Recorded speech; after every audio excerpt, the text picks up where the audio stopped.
Hello and welcome to the Garifuna Experience podcast. I'm your host, José Francisco Ávila.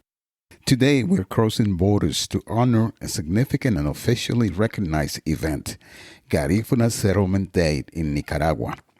While many of us know the November 19th holiday best through its powerful celebration in Belize, its spirit and history are just as vital and deeply rooted in Nicaragua. In Nicaragua, Garifuna Settlement Day is celebrated every November 19th and has been since 2006. This recognition came through official government action, specifically Executive Decree number 37-2006, signed on June 15th, 2006. This decree formally commemorates the enduring spirit of our people and celebrates our first major arrival in Nicaragua in 1830. Let's explore the story of that historic migration. The first documented arrival of Garifuna people to Nicaragua took place around that pivotal year of 1830. These initial pioneers settled in a location known variously as Greytown, San Juan de Nicaragua, or San Juan del Norte, situated on the northern tip of the Nicaraguan Caribbean coast. The interesting part, the Garifuna people who came to Greytown were not exclusively from Honduras. They also included people migrating from Belize, which was then known as British Honduras. This early movement demonstrates the constant interconnected flow of our communities, always searching for opportunity and new homes along the Central American coast. But the truly concentrated and enduring Garifuna presence in Nicaragua that shaped the future of the community began later, farther up the coast. The Pearl Lagoon basin and the Sambola legacy. The next major chapter of our history begins about 50 years later in the Pearl Lagoon basin section of Nicaragua's Caribbean coast. The year was 1880 when a man named Joseph Sambola from Sangrelaya, Honduras arrived. He is rightly credited as the first Garifuna to arrive in the Pearl Lagoon area.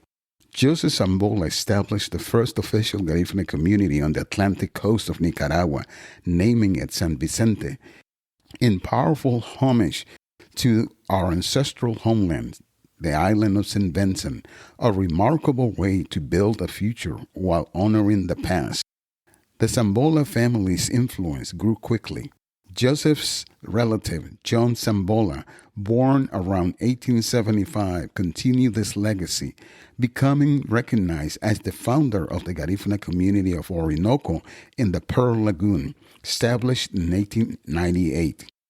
This period between 1880 and 1910 saw a crucial wave of migration, with about 16 Garifuna families immigrating from the Honduran coast east of Trujillo to Nicaragua.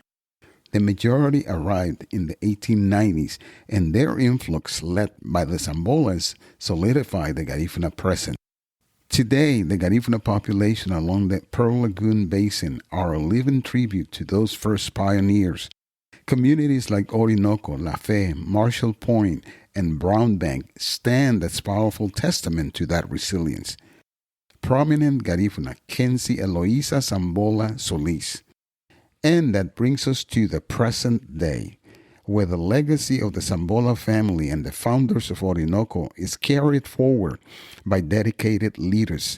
I want to highlight one such powerful figure, Kensy Eloisa Sambola Solís. Kensy, a native of Bluefields, currently serves as the first secretary of the board of directors of the Autonomous Regional Council of the Southern Caribbean. This is a major leadership position, yet her work is deeply personal. She is in fact the great-great-granddaughter of John Sambola, the founder of Orinoco, the community now widely regarded as Nicaragua's Garifuna Capital. Kensy is trained as a sociologist and cultural promoter, and she applies this expertise directly to her community. She is a founding member of the Nicaraguan Afro-Garifuna Association, where she coordinated vital development plans and led cultural revitalization efforts, especially safeguarding of the Garifuna language.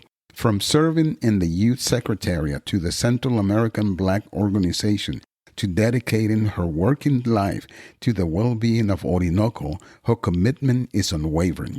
Even her academic work is rooted in this mission.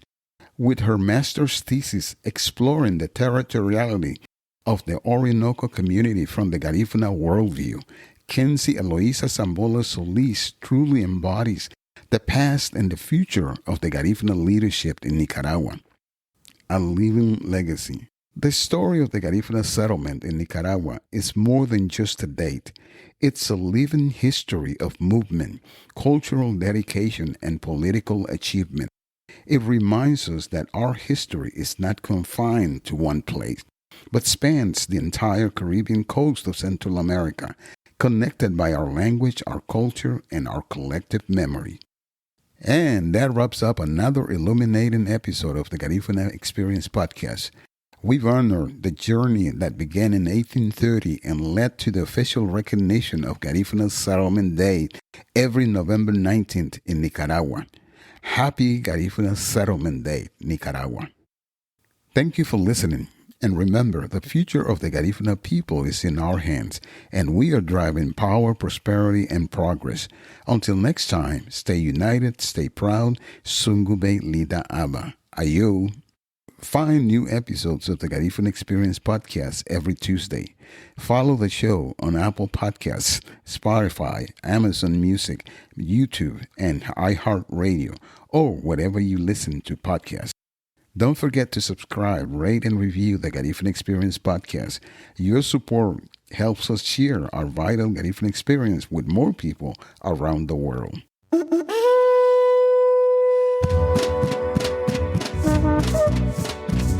Thank you.